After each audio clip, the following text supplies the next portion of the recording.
Night arrives softly over the valley, as if the sky itself has been walking all day and needs to sit. The first stars press their faces to the dark, like curious children, and the moon rises quietly between the shoulders of two distant ridgelines. You stand at the edge of a dirt road that does not quite know where it is going.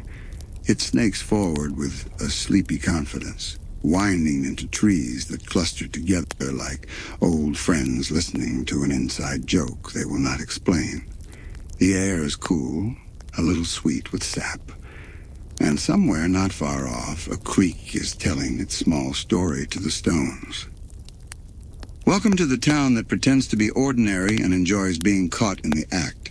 Welcome to a place where porch lights blink like friendly winks and trail markers politely change their minds when you aren't looking. Welcome to a valley that has weathered laughter and lightning, timber booms and quiet years, the clatter of festivals and the hush of snowfall. In this place, mysteries don't bark, they hum. They idle patiently at the edges of your vision. If you can sit still long enough, they come closer, curious as deer at dusk. You step forward. Gravel complains gently beneath your shoes. To your left, tall pines lean together at their tips, like they're sharing a secret. To your right, the ground falls away into a cradle of ferns. Owls rearrange their feathers on a high branch and decide you are not important enough to interrupt the night over. You don't mind. Being unimportant can be a kind of freedom. Inside that freedom, your breathing slows. You become attentive without trying. You become the kind of person a town might trust.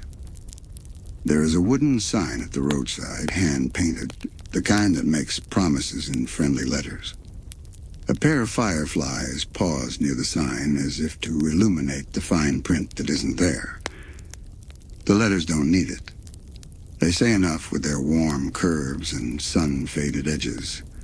Beyond the sign, several roofs drowse among the trees, like turtles keeping an eye on the pond. Windows hold pools of lamplight the color of honey. In one kitchen, someone rinses a teacup. In a garage, someone fiddles with a radio.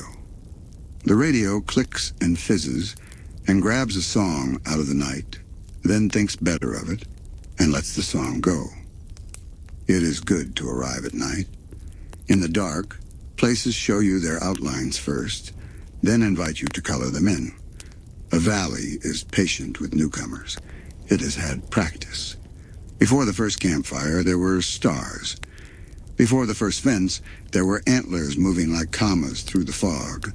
Before maps and surveys and roads were made straight by stubborn hands, the land had already decided what it was. It is still deciding. The land here is like that, thoughtful, changing, old enough to remember, young enough to surprise itself. You pass a small field where pumpkins nap under a net of vines, glossy and absent. You pass a crooked store with a cheerful sign that promises everything and stocks at least 3 surprising versions of it. You pass a diner that serves coffee with the genuine hope that this cup will be the one that solves a life. In the diner, someone taps a spoon twice on a ceramic mug to call a thought to order. The thought arrives with cream. But you do not stop yet. You continue along the road until it yields to a footpath, and the footpath yields to a deer trail, and the deer trail yields to the idea of a trail. The forest is not offended. It simply swells around you, a slow tide of needles and bark, a cathedral built with everything it needs. Here the ceiling moves, here the floor breathes. You stand still again, and the night stands still with you. The hush that follows is not empty. It is full of attention. Between 2 trees, the moon hangs like a coin sewn into the hem of the sky. A thin fog walks past your ankles and does not apologize. If you listen long enough, the valley begins to narrate itself. It speaks in creek syllables and wind consonants, in the rustle of fern sentences and the punctuation of a twig that gives up and snaps. It tells of a time when the ground was newer and the stone still remembered being molten. It tells of animals that found their way here by mistake and stayed because the drinking water had a story and the grass had better gossip than the next valley over. It tells of people who came later with pockets full of stubbornness and hope and decided to build houses right up against the line where mystery begins. The way a child sleeps with one foot across the threshold, because that makes the dark feel like a game. Tonight you are a traveler. You have brought nothing but your attention and a willingness to fall asleep to a story that begins before anyone knew to name the trees. You will meet the town soon enough. You will wander past porches that have seen lightning and laughter, past fences that remember urging cattle in one direction and secrets in another, past a gift shop that is more honest than it looks and less truthful than it sounds. You will learn why the clocks here keep time to a rhythm only the hills can count, and why footprints sometimes turn around and ascend their own path like rope being taken back up a well. But first, we will go back. Back to the valley before it was convinced to be a town. Back to the time when stones were the only census, when the river had all the minutes it needed to file itself neatly around obstacles, when the pines were thin-limbed and ambitious, reaching skyward as if they could hoist the stars closer for a better look. We will start where all patient stories start, with the land. Close your eyes if you like, you won't miss anything. The valley tells stories that travel easily through closed eyelids. The night is a notary public. The stars are witnesses. Breathe. Let your shoulders loosen. Feel the line between wakefulness and rest become a door gently ajar. We will leave it that way. If sleep comes before the chapter ends, the valley will remember where you paused and set a leaf there for a bookmark. When you wake, it will still be waiting, unsurprised. The way old places are when life moves at a human pace. Now let us begin. If you pull the night over your head like a blanket and breathe the dark air deep into your lungs, there is a taste of stone dust and river chill, a hint of resin, a secret held in moss. In the beginning, meaning long before any calendar dared to number the days, this valley made a quiet agreement with gravity and time. It allowed water to carve its cheekbones and wind to comb its hair. That is how the cliffs took their angles and the slopes their size. That is how the ledges learned to hold sunlight in shallow bowls and pour it out slowly at dusk so the trees could finish their photosynthesis without feeling rushed. Back then, the forest was not a forest yet. It was a collection of possibilities wearing green. Saplings argued politely about which direction was up. Ferns reheated yesterday's sun from under stones. The river experimented with itself, braided and unbraided, braided and unbraided, an indecisive plait that couldn't settle on one hairstyle.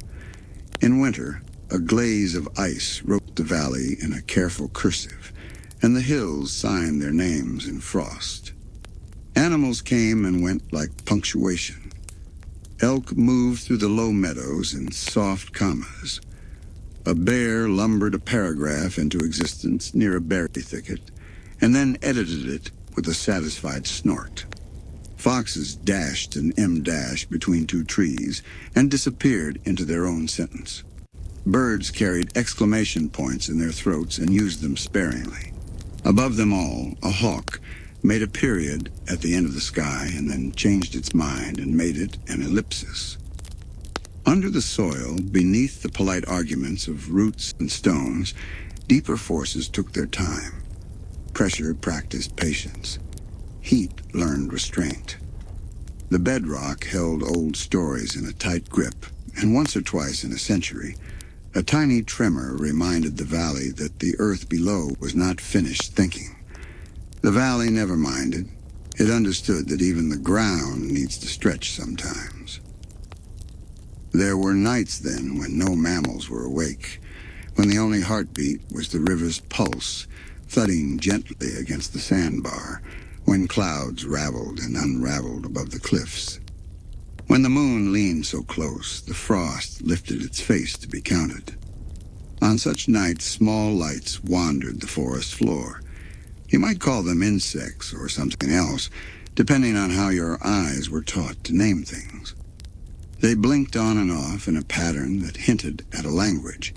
If you refused to name them and simply watched, the pattern resolved into meaning. We are here. We are enough. We are appointed. They circled a stump like a tiny council and adjourned with no disagreements. The water planned the falls for a long time. It rehearsed on minor ledges and practiced throwing itself off modest drops.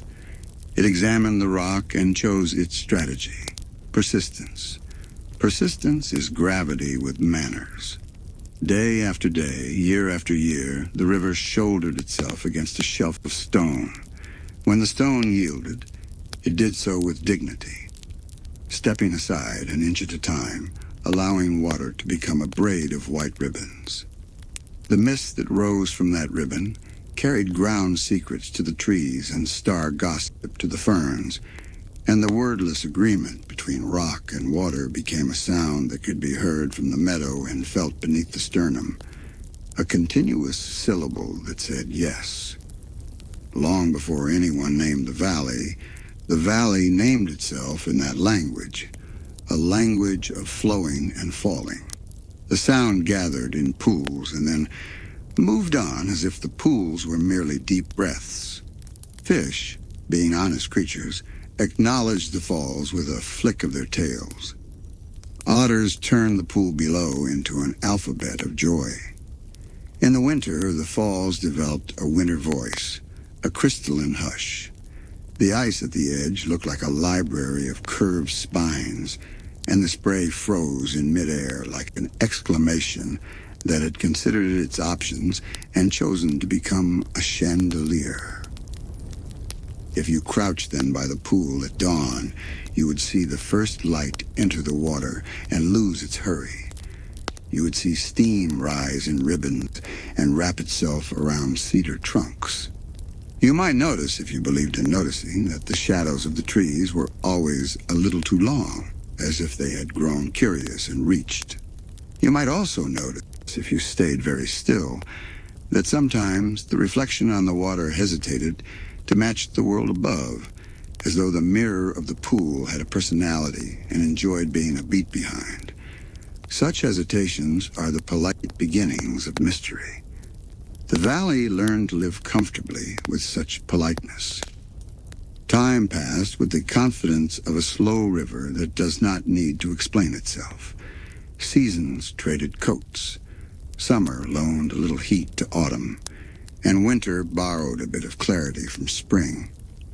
The valley accumulated stories in the way a kitchen shelf accumulates mugs, a little mismatched, all of them useful, each with a handle that fits a particular hand. Small miracles became furniture. A tree that leaned outward over the river and still refused to fall was not argued with. A circle of stones that was never mossed over entirely was not stepped on. Respect grew, a moss on the habits of animals and the wind. When the first human footprints arrived, the valley tilted its head, the way a curious dog adjusts to a new sound. The prints were cautious, then confident, then curious, then cautious again, as if the feet were listening as they walked. These first people were listeners by trade. They walked with their ears open to the ground's slow heartbeat, to the gossip of geese, to the capable grammar of rain. They learned quickly that the valley appreciated manners. They gave thanks in low voices and never asked the same question twice. If the answer did not come the first time, it meant the question needed to be better. On a ridge above the falls, they found an outcropping of stone that warmed itself all day and gave its heat back after sundown. There they sat, warming their backs and cooling their faces, looking out over the valley that was content to be looked at. Someone, perhaps a grandmother with good hands, carved patterns into a bark panel, spirals for the eddies, straight lines for the long, slow stretch of river, triangles for the mountains, small stars for the times when the sky came down among the trees and slept. She hummed as she carved, and the tune, though no one wrote it down, has not stopped. You can hear it in the wind any evening when the day lets go of itself. The valley did not hurry them. It offered food in the way it knows best. Berries that seemed to arrive exactly when needed, roots that surrendered to careful digging, fish that agreed to be caught when the moon was at its half-smile. In return, fires were kept small and stories were kept large. The stories explained and then refused to explain, and then sat with you on the edge of an explanation until you found your own. The stories spoke of a watchfulness in the woods that was not hostile, and not entirely friendly either. It was simply watchful, as gravity is watchful of the apple, and the apple is watchful of the ground. Sometimes, on clear nights, the elders pointed upward and described a shape in the stars that younger eyes found immediately. A triangle, they said, and then said nothing further for a while. Silence can be a teacher. Much later, around a different fire, someone might add that there were times the triangle seemed to wink. And later still, walking alone, a person might feel the distinct sensation that the forest had learned their name before they learned the forests. Names are a kind of gravity, too. By the time the first people moved on or became the second people, or folded one into the other in the way valleys do, the land had learned a gentle habit of hospitality. It welcomed without fuss and withheld without malice. The falls continued to be the town's unbroken syllable, even before the town existed, a continuous yes that taught the valley how to be a place and taught anyone who lived there how to stay. When sleep tugs at your sleeves, let it. The valley is older than the voice that speaks it. It will still be here when your breathing deepens and you drift. Morning found the valley, as it always does, with soft knees and a bright, uncomplicated smile. A low fog sat in the hollows like a memory that had not decided whether to stay. Sunlight rested on the meadow as if testing the cushion before sitting down. In that kind of morning, people with axes and plans walked into the trees and greeted them like neighbors whose fences you respect. They marked trails with a sensible caution that never tried to correct the forest, only to move through it without misunderstanding. These were the settlers in a broad, generous sense, a tangle of families and loners, optimists and repairers, people who had confidence in boards and nails and equally in the possibility that the world would surprise them kindly. They carried with them the idea of roofs that didn't leak, tables that remembered conversations, and porches that taught chairs to face outward.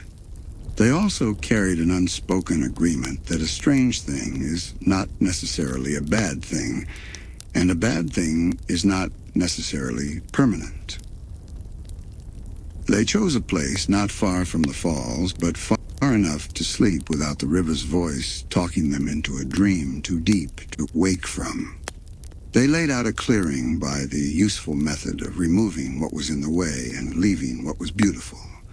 They stacked logs with the blunt poetry of effort and made corners that met with respectable opinions of each other. When the first cabin stood, it stood like a handshake. The second cabin was a conversation. By the time the fifth was finished, there was the beginning of a town, even if no one was ready to say the word aloud. Porches happened because porches always do. Someone nailed a few boards into the idea of an afternoon, and it worked. A bench leaned its back against the wall and considered the meadow. Boots found their way under the bench and learned the layout of the shadows there. Cats auditioned themselves and were accepted without paperwork. A pipe knocked itself empty against a step. A child drew a chalk map of the valley on the floorboards and added a small dragon in the corner because every place needs one, even if it is only a dragon of chalk. Work ordered the day, and the day obliged. Trees became beams, beams became frames, frames became rooms that understood what it meant to hold weather out and laughter in. Gardens fenced themselves with the help of people who liked straight lines. Chickens wandered in a puzzled, meaningful way and left eggs where philosophy would later search for them. A bell hung near the edge of the clearing to explain the time to anyone who needed the reminder.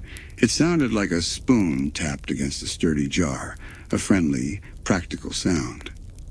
Nights were for stories. A fire squared its shoulders against the chill and took responsibility for warmth. Voices braided themselves around the flames, speaking of what had been seen and what might have been seen, and what might have been what was seen, depending on how one prefers to organize facts. A man with patient hands told of a white shape at the far edge of the meadow that stood still for a very long time and then walked away without lifting its feet. A woman with a practical laugh described how the lantern on her porch had gone out in an intelligent way, as if a thought had extinguished it rather than the wind. No one argued. The town was young enough to agree that reality is bigger than a fence and kinder than a trap. Sometimes the bell near the clearing rang itself once, not in alarm, not in warning, simply in acknowledgement, like a nod from a neighbor who had found his hat. People looked at each other and then at the forest and then went back to their stew. The forest was not offended. The stew was excellent. Boundaries were understood in an organic way. The woods began where the garden ended, and the garden ended where deer felt comfortable. You could cross these boundaries. There were rules. Most of them had to do with tone of voice. As the seasons turned, the town gathered furniture against the winter and set chairs in the shade against the summer. A small school started in a room that was otherwise devoted to tools, and the chalkboard learned letters with the children. The store opened a ledger with the resolve of a novel beginning its second chapter, ready to meet characters and debts in equal measure. A tiny church was built with boards that had been planed with care. It did not mind if your prayers were precise or approximate, frequent or rarely scheduled. It held them the same way a river holds reflections, faithfully, without commentary. The first festival was inevitable. Humans cannot help themselves. A date was chosen that made sense to someone with a farmer's instincts and a poet's calendar. Lanterns were hung, and a banner was painted by the steady hand of the one among them who painted best. The banner was a little crooked because the trees insisted on it. Crookedness is a kind of charm when agreed upon by the participants. Fiddles came out. Pies and pies and pies appeared and were distributed with the pointed generosity of people who secretly wished to win at kindness. Dancing started because a violin got ideas. The moon looked over the ridge and decided to stay up past its bedtime. That was the year the scarecrows rearranged themselves during the night. Not enough to be a scandal, only enough to be discussed. In the morning, a beekeeper noticed that the scarecrow facing her hives had turned fractionally to the left, as if to listen to the bees better. A boy sworn to honor the truth noticed that the scarecrow near the corn had tilted its head in the direction of the creek, and now looked more like a thoughtful uncle than a guard. The town considered several explanations and then put them all on the shelf for later, labeled interesting with a piece of string. The second festival added a pie contest and a small stand where you could purchase carved birds that knew at a glance which windowsill they wanted. This was also the year a story began to accumulate in corners and under chairs about a figure in the trees at dusk. Tall, improbable, motionless, a silhouette with too many angles for comfort and too much stillness to be a person. It did nothing. It simply existed at a distance where existing felt like a decision. Sometimes it appeared in the reflection of a window rather than in the trees themselves. People reacted the way small towns do. They compared notes, adjusted their porch lights, and agreed that if the figure ever wanted pie, it could have a slice. None was left out. The figure never came to collect. The pie did not go to waste. By now, the settlement had begun to stand like a sentence that knows where it's going. Houses learned each other's rhythms. Chickens got faster. Dogs perfected the art of looking meaningful at nothing in particular. The store expanded its inventory to include the kind of items no one needed until they did. Bright twine, a jar that claimed to keep buttons from running away, a pencil that sharpened itself if you spoke to it nicely. The proprietor did not explain his sources. Mysteries that arrive wrapped in usefulness are welcomed everywhere. There were mishaps, as there always are when a place is new to being a place. A bridge decided one spring that it preferred the downstream view and relocated itself politely during a storm, arriving intact and bemused on a sandbar half a mile away. The town forgave it with a laugh and a work party. A pantry door that faced north began each evening at dusk to resist being opened, as if it had opinions about the night air. The family that owned the pantry adopted the habit of opening it 5 minutes earlier, and the door returned to its ordinary temperament. Accommodation is a kind of wisdom. Evenings, people sat on their porches and learned the vocabulary of crickets. Stars punched holes in the dark and leaked old light onto the roofs. The falls murmured a lesson in persistence that the town adopted without comment. Children ran until they forgot about running and simply were carried forward by momentum and laughter. Stories were told until the stories themselves seemed to recline in the chairs and watch the people talk. The forest drew closer in the way an audience leans forward. Not all nights were kind.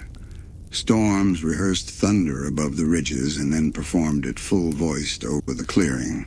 Rain drummed on roofs with the confidence of centuries.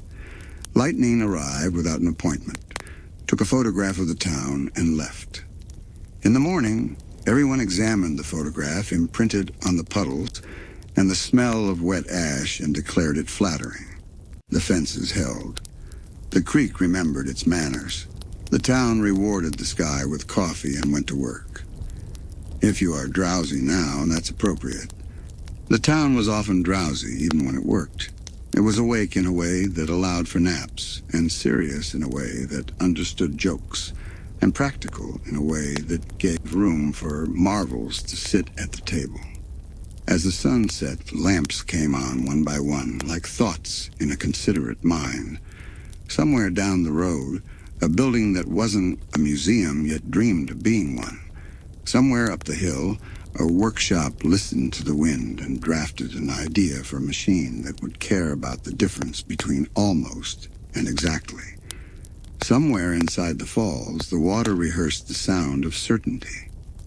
And the forest, which had watched other beginnings and would watch many more, slipped one branch through the window of the night and gently turned down the page on which the town had left its place.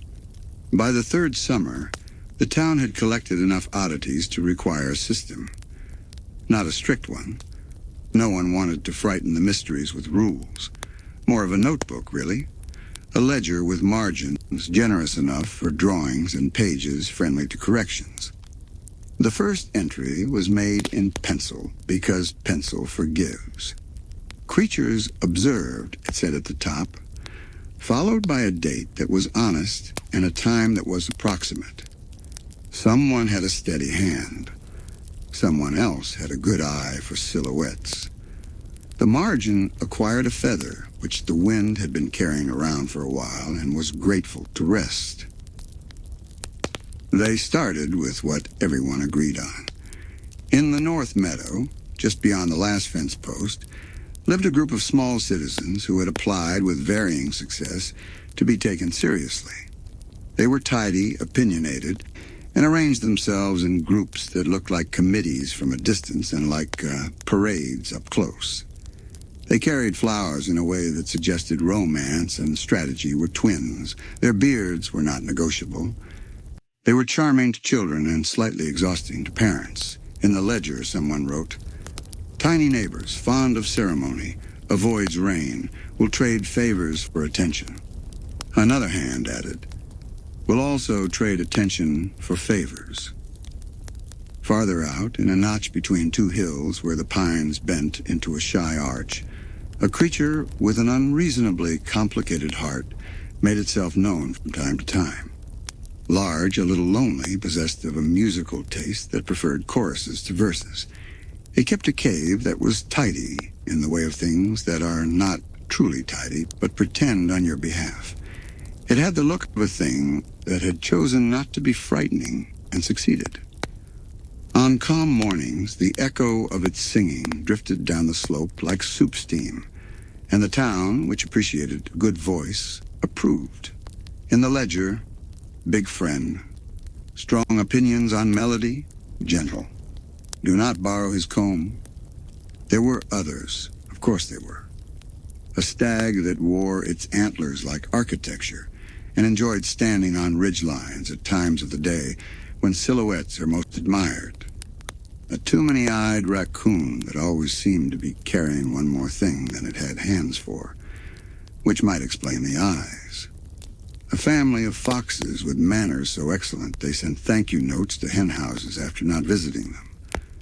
A bird that nested on Tuesdays on the east side of the same tree every week, and on other days treated the idea of a nest as a metaphor. A salamander that lived in the cool seam of rock behind the falls and understood secrets as a currency. The ledger filled with notes, sketches, the occasional smudge of mud that was later labeled footprint-friendly, and more rarely footprint-uncertain, which after some debate was amended to footprint, curious. The town liked to give things the benefit of the doubt. It had discovered early on that the forest mysteries responded well to politeness, and that rudeness made the night longer. Children became the best observers. They had patience that arrived in bursts and an instinct for standing very still at the exact right moment when something forgot it was being watched. They discovered that the ducks at the mill pond held meetings on the exposed root of a willow, and that the chairperson changed every week without fuss. They discovered that spider webs strung across the blackberry brambles held morning light the way cups hold tea, and that if you greeted a web out loud, you were less likely to walk through it unwarned. They discovered, too, that certain stones along the trail were warmer than the sunlight should have made them, as if they remembered a story from underground and were telling it slowly to anyone who sat. Occasionally, the ledger recorded a visitor who did not stay, a tall figure of shadow and geometry that stood at the edge of fields at twilight, introduced earlier in rumor, now making a careful debut in ink. It was described neutrally. Observed silhouette at distance, unmoving. Angles do not agree with ordinary bodies. No approach, no retreat. Presence felt like someone opening a book in the next room. The ledger did not invite panic. It invited tea. The following evening, the porch lights shone a little longer, and the town remembered, as it always did, that fear is a poor host, and curiosity brews better. There were also caretakers you could only see if you accepted them before you did. A moss-green figure that moved through the understory with the authority of a librarian closing a book. A patch of fog that decided where it wished to be, even on clear mornings, and was occasionally seen carrying small, lost things back to where they belonged. A cluster of mushrooms that arranged themselves in a ring when a promise was kept, and rearranged themselves into a line when it was broken. These were not creatures in the ordinary sense. They were functions with faces, principles that had learned to walk around.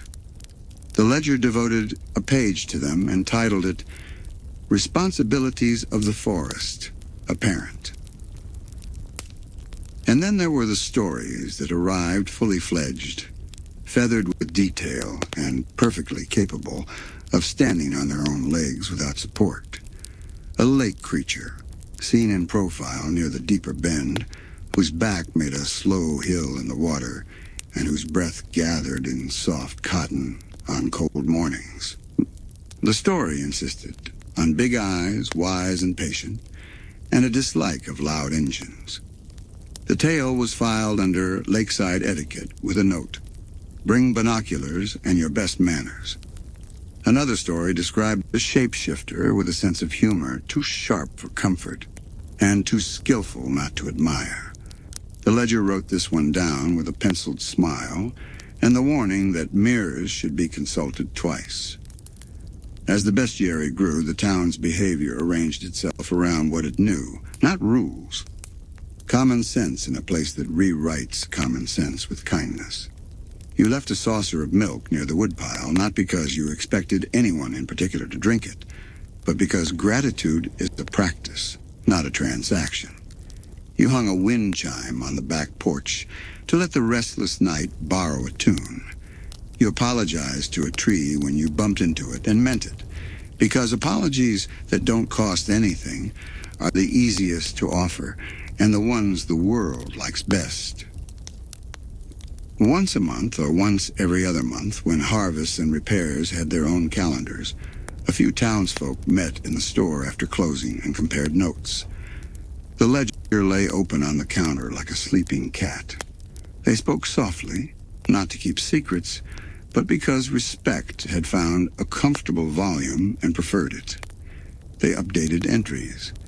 They sketched a better representation of the too-many-eyed raccoon, and the raccoon outside the window paused with an armful of ill-gotten buttons and silently applauded the likeness. They penciled in a map of mushrooms that seemed to rearrange themselves seasonally according to weather and promise-keeping. They recopied a smudged paragraph about the fog that returned lost mittens. On those evenings, the radio on the shelf behind the counter occasionally woke up and offered a station no one had set. A voice delivered the weather in a dialect the town didn't speak but fully understood, and the forecast was accurate in the way a poem is accurate. It predicted a confidence of clouds and an honesty of rain, and everyone nodded. When the voice finished, the radio returned to its nap, and a cricket beneath the counter took up the task of narration. The ledger never tried to capture everything. No book can. It tried to remember kindly. It left space. It assumed that things and beings change, and that sometimes the change is small and sometimes it isn't, and that both are fine. It honored the fact that the forest sometimes likes to introduce a creature indirectly, through a footprint or a leaf caught on a thorn or a smell that isn't the smell of anything else, and yet is the smell of a particular somebody. The ledger respected introductions. There were warnings, too, written with clarity and without panic. Do not follow blue lights into deep woods after midnight, one note advised, not because the blue lights were cruel, but because they had different priorities than sunrise. Do not pick mushrooms that arrange themselves into words, said another, for reasons that were obvious to those who had seen it, and mercifully theoretical to those who had not.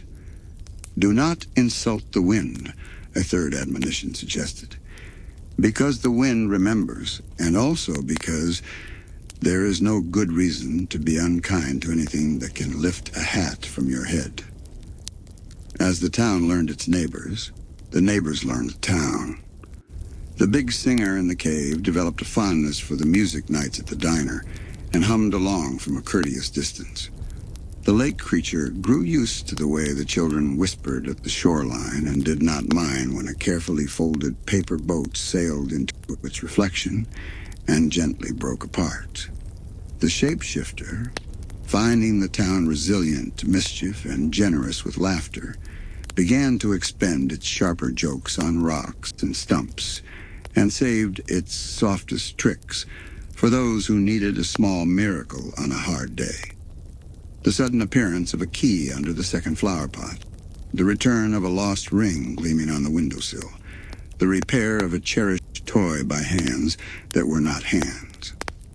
And sometimes, on late afternoons when the light angled through the pines like a brass instrument catching fire, something else walked the edge of the fields, the tall angled silhouette, the watchful geometry, a presence that would not be named because naming has power and the town had decided to invest its power elsewhere. It observed, and the town observed back, and in the space between the two observations, a kind of truce drafted itself. The ledger, when closed at night, seemed to weigh a fraction more, as if ink itself recognized the density of certain entries. If your eyelids are heavy, let them be. The creatures of the valley do not mind if you sleep in the middle of their chapter. They have long lives, and your rest is not an interruption. It is a kind of participation. The bestiary will still be open when you wake, its pages waiting, patient as moss, generous as spring. In the next stretch of our wandering, the sky above the valley will become a character of its own. Lights that fall, lights that hover, lights that pretend to be ordinary until you notice how politely the ordinary steps out of their way. But for now, breathe, and allow the pines to whisper you toward rest. The ledger closes softly. The crickets keep reading aloud, and the town assures you, without hurry, that you are welcome to dream here. Even a small town learns to look up differently after a while. In a place like this, the sky is not only weather and light, it is the ledger that writes itself and then pretends not to. The pines know this. Their tips point like quills. The falls know this. Their mist climbs as if to read. And the townsfolk who long ago learned the language of creek and cricket add a second alphabet, the slow grammar of stars. Summer brings the most confident evenings. Warmth lingers in the grass, and the hillside smells faintly of sap and distant rain polishing the horizon. Children lie on quilts that have learned the shapes of knees and elbows and declare constellations without permission from any authority but wonder. A bear becomes a chair, a spoon becomes a boat, a triangle becomes a voltage of attention that no one quite laughs at. The older folks allow the inventions.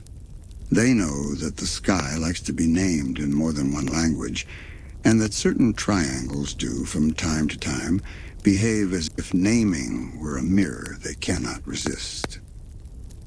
There are stories about the first light that was not a star. It came in on a moonless night when owls were counting breaths and the river was daring the stones to move. The light approached the valley like a polite guest who had read about customs in advance. It paused at the ridge to collect itself, then drifted inward with the posture of a seed on an updraft, confident and in no hurry. It was not white. It was the color of remembering a white that might be something else, a thoughtful pearl, a softened frost, a page only half turned.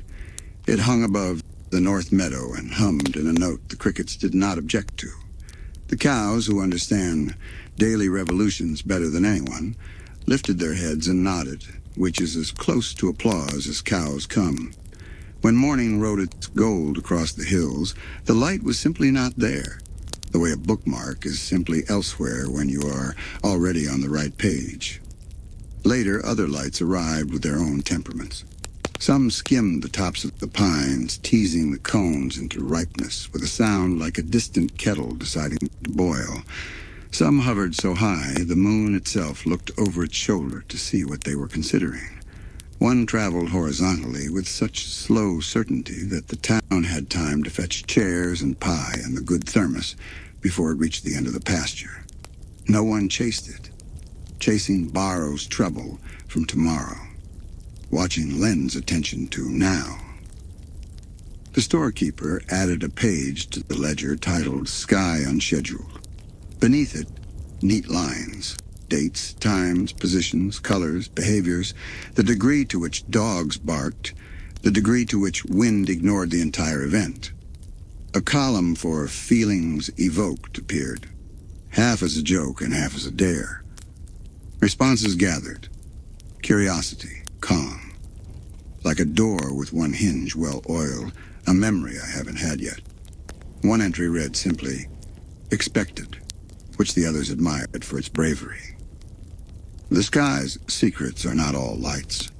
Sometimes they are absence, the way clouds refuse the valley as if it is already occupied by a thought too large to share. The way thunder strolls along the opposite ridge, considering, then waves its hat and goes home. Sometimes a scrap of aurora throws itself across the northern dark, pale as breath on a window, then dissolves before anyone finishes the word. On certain autumn nights, the entire dome above seems fractionally closer, as if the sky took a seat on the low wall at the edge of the town and asked the crickets how their summer had been. On winter midnights, when windows bloom with frost ferns and stoves speak in patient iron creaks, the stars achieve a sharpness that suggests the air has been polished with snow. There is also the business of falling things. The valley has catalogued them with care and affection. Bright, brief meteors stitching the firmament. Stubborn green ones that seem to tug at their own tails. A patient ember that took several heartbeats to admit it was a stone and not a sentence. When such visitors declare themselves, the hills accept the punctuation. A trail of faint smoke writes a line no one can reread, and yet everyone remembers. Children wish, elders promise. The night does not comment. As for omens, those are a matter of temperament. The town has learned to read without insisting. A halo around the moon means stew will taste better, and boots should be set by the stove. A night when all dogs lift their noses and refuse to explain means the morning will arrive with a story that prefers to be told in the kitchen first, before it goes outside into the weather. A triangle gliding where triangles should not glide means it is time to turn off the porch light and sit for a while with your better thoughts. The sky, like any large friend, tells you more when you do not interrupt.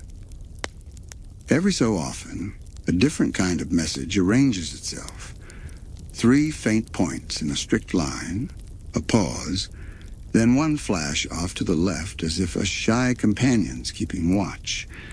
The pattern repeats, not often, but reliably enough to earn a name. The school children call it the Ranger's Belt, and no one corrects them, though there is, privately, a sense among the oldest map readers that belts are for holding things together, and this pattern is for loosening them slightly, as if to let the valley breathe deeper. On such nights, sleep comes easily. Dreams line up to be counted and behave themselves until morning. Sometimes the sky is personal. A single star brightens when you need it most, and dims when you found your way. A moonrise happens right when you step out for wood and decide to stay for a minute, coatless, because certain cold belongs on the skin like a precise letter of the alphabet belongs between 2 others. On the road near the old quarry, a farmhand once looked up and saw without any fuss a light draw a triangle and then close it, a perfect shape traced cleanly against black. He did not tell the ledger for 6 months. The story felt like a moth, beautiful, essential, easy to bruise. When he finally wrote it, his hand did not shake.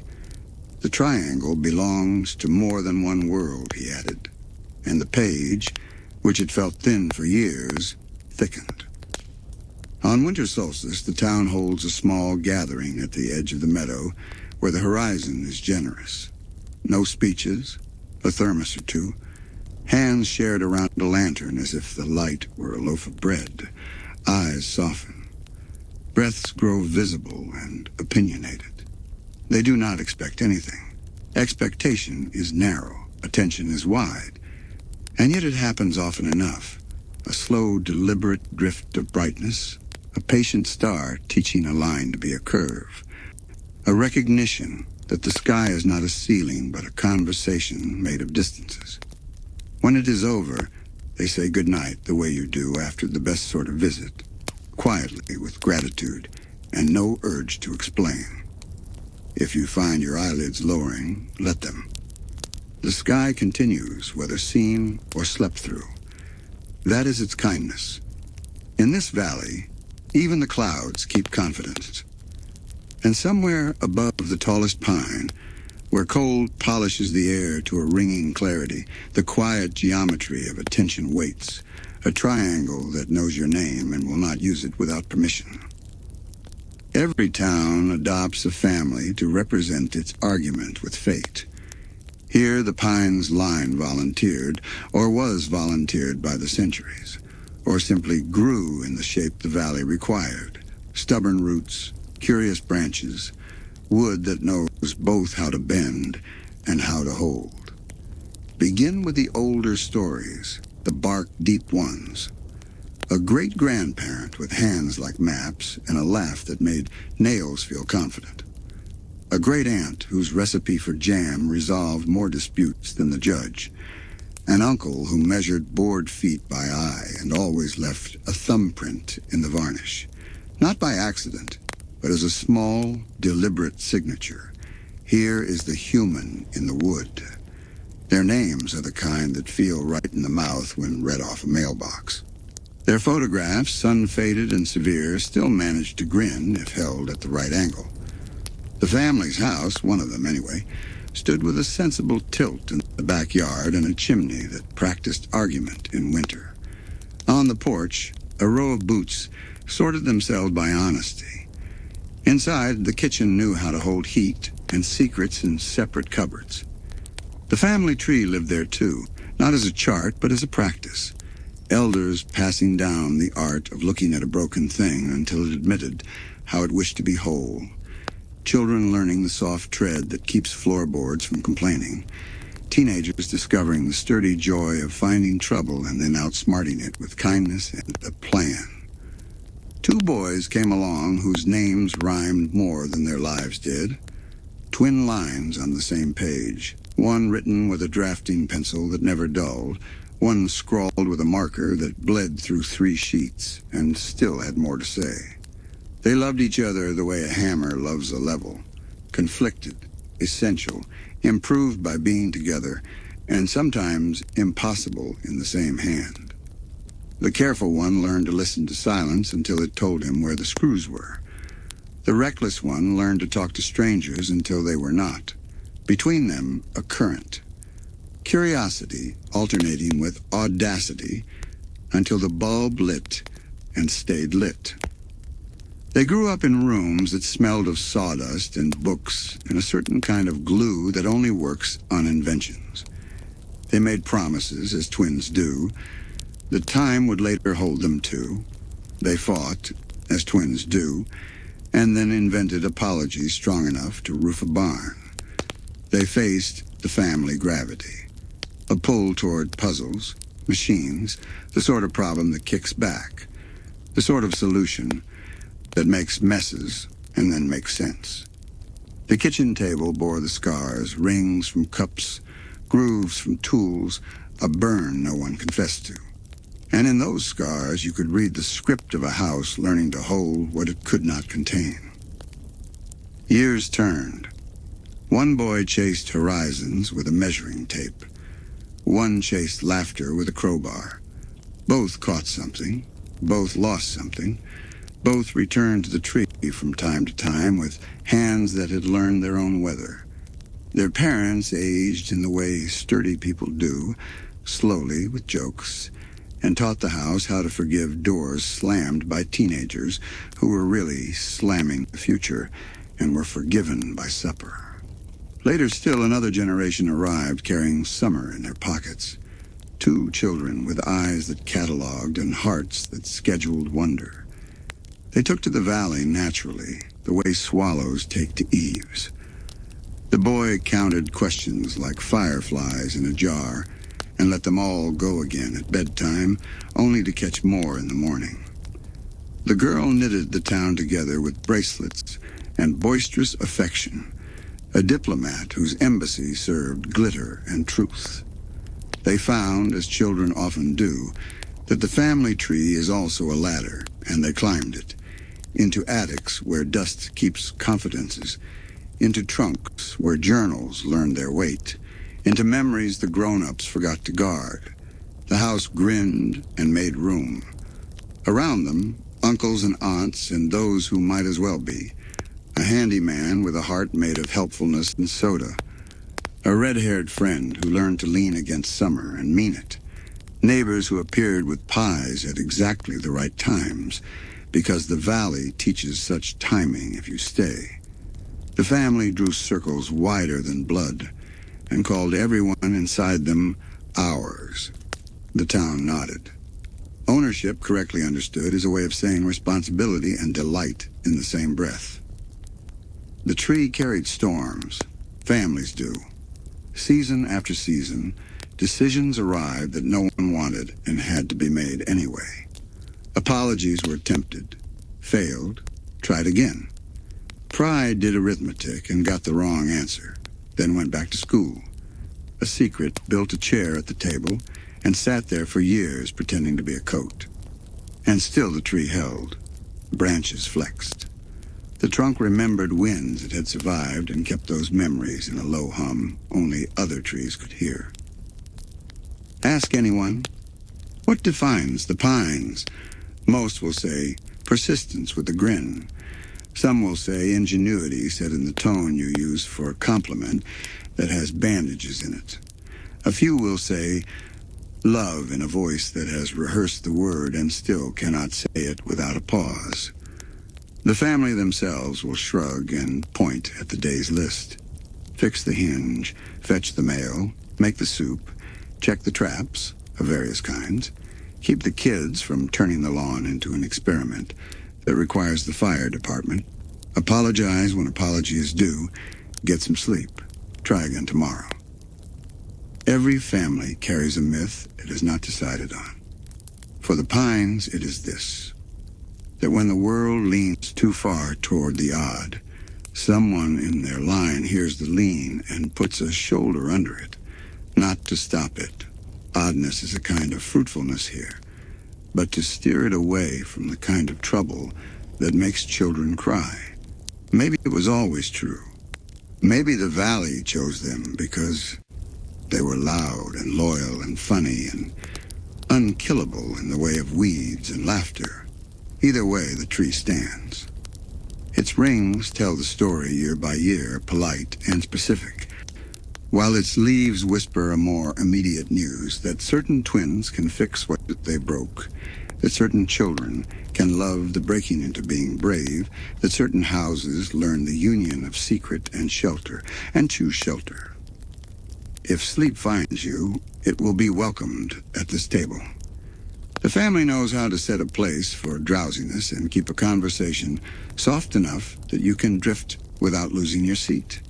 When you wake, there will be pancakes and a new problem to solve and hands that already reach for a wrench for you, because that is how love behaves when it is tired and still shows up. A town can be mapped in streets and fences, in tax lots and lampposts, in the measured rectangles of surveyor's calm. But the soul of a place like this records itself in margins, and margins require a book. In Gravity Falls, they arrived as journals, 3, though some swear the number changes if counted at midnight, bound in the kind of leather that learns your touch, edged with a patience that could be mistaken for menace, heavy enough to make a table take them seriously. The first time one of the journals opened itself in that house with the stubborn chimney, the room adjusted its breathing. Lamps leaned in. Dust rose respectfully and then settled. The book revealed a page already lived in, sketches that achieved the accuracy of affection, notes in a hand that trusted clarity more than neatness. diagrams that spoke to anyone who had ever taken a clock apart and placed its gears on a towel just to see the idea of time made visible. This was not a scrapbook. It was a conversation with the unknown conducted in pencil and ink. Journals do not write themselves, though sometimes it looks that way. A mind wrote these, curious, careful, delighted by evidence, thrilled by pattern, occasionally paranoid with cause. The author had the particular gift of believing two contradictory things long enough to test both, and the more dangerous gift of trusting his instruments more than his loneliness. He drew what he saw, then drew what he suspected, then returned after midnight to draw what he had not expected to see at all. He wrote in margins because the main lines of the world were too narrow for everything that tried to fit there. Turn a page slowly. The paper breathes. Here is a detailed study of a mushroom that arranges itself into punctuation when promises bend. Each cap labeled with a tidy letter. Each stem shaded with the affection of a botanist who has fallen a little in love with disobedience. Annotations warn against tasting, flattering, or bargaining. In the bottom corner, a smear of red clay preserved like an argument. Turn again. A schematic for a device that measures a property without a name yet. The way a place remembers what happened there. The notes do not pretend it will work the first time. They include 3 paths to failure and a drawing of a tool built only to comfort the hands of the person using it. Turn again. A page of footprints, hoofed, clawed, bare, and a notation in the margin. Do not assume left means left. Next to it, a sketch of a print that is more geometry than foot, and a small triangle drawn as if by reflex. The journals contain recipes too, because science is a kind of cooking that learned to wear a tie. A cordial for insomnia brewed from pine needles and the white underside of a certain leaf. A tincture for courage that tastes like mint and works best if swallowed with the lights off and a hand held. A salve for splinters that pulls them out shyly during a nap. The recipes are precise where harm is possible and forgiving where comfort is the point. Sometimes the instructions include a line like, hum while stirring. It matters, which tells you the author had spent enough time with the valley to know the frequency of kindness. Of course there are maps, not just of trails and caves and that stubborn stretch of riverbank that refuses to be where last year's map insists, but of feelings. The places where the air thickens with an old story. The bend in the path where birds fall silent because someone who loved birds once wept there. A rock that rings when struck because it remembers when lightning turned it into a bell. These maps are useful if you understand that usefulness and certainty belong to different families. If you do not, the maps are still pretty, and wondering at a pretty map is, in this town, a respectable hobby. The journals whisper, not with voices, that would be a different kind of book, but with the suggestion of sequence. They like to be opened at certain times. They prefer noon for field notes and dusk for speculation. They enjoy rain. They enjoy the company of children who read with their whole face. They grow warmer when approached by anyone who has recently apologized well. They have been known to refuse to open for a person intent on proving a point, only to fall cheerfully into the lap of someone hoping only to learn a little. More than once a reader has fallen asleep over a page and dreamed exactly what was drawn there, only to wake with the useful knowledge that the scale on the sketch was wrong by a hair. The correction is made in a pencil, as etiquette demands. On some nights, when the stove ticks itself toward rest and the last footstep has gone upstairs, A page is found in the morning with a nuance added in a hand that looks like the author's after a long walk. The house does not comment. Houses have always known more than their occupants and say less. There are dangers catalogued between the gentle entries, warnings bracketed with care, pages tied close with red thread that you are allowed to untie only if you can retie it in the same knot without guying down. The knot is not difficult, the discipline is. One such page speaks of a door in the woods that leads in and also leads out, though not necessarily in that order. Another catalogues shapes that appear at the edge of fields at twilight and are best treated as you would a thunderhead: respect, distance, readiness to shelter. A third, mostly erased and then rewritten better, addresses triangles and dreams and the delicate treaty between attention and invitation. The journals never scold. They caution with affection. If you listen closely while the page turns, the paper says yes in a small voice. If you listen closely while the cover closes, the leather says later. If you listen closely while your breathing slows and the chair approves your posture, the whole room says safe, which is the word the world uses when it knows you know the difference between curiosity and hunger. Children make their own entries sometimes on pages the journal set aside for apprenticeship. A sketch of a dragonfly whose tail glowed at noon for reasons it did not feel like sharing. A careful note about the etiquette of greeting the ducks when you wish to sit on their root. An astonishingly accurate diagram of the diner's pie carousel, annotated with temperature recommendations, and a footnote about cherry season that would make a botanist weep with gratitude. The journals keep these pages with the same gravity they give to measurements and maps. The valley respects beginners. What is the purpose of such books? The town decided long ago not to answer too quickly. Documentation, yes. Defense, perhaps.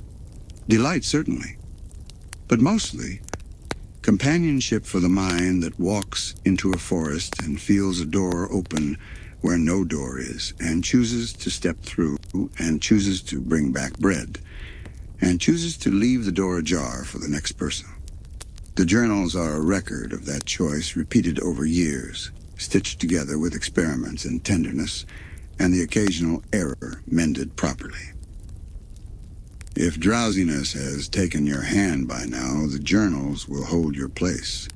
They are good at that. They prefer their readers rested.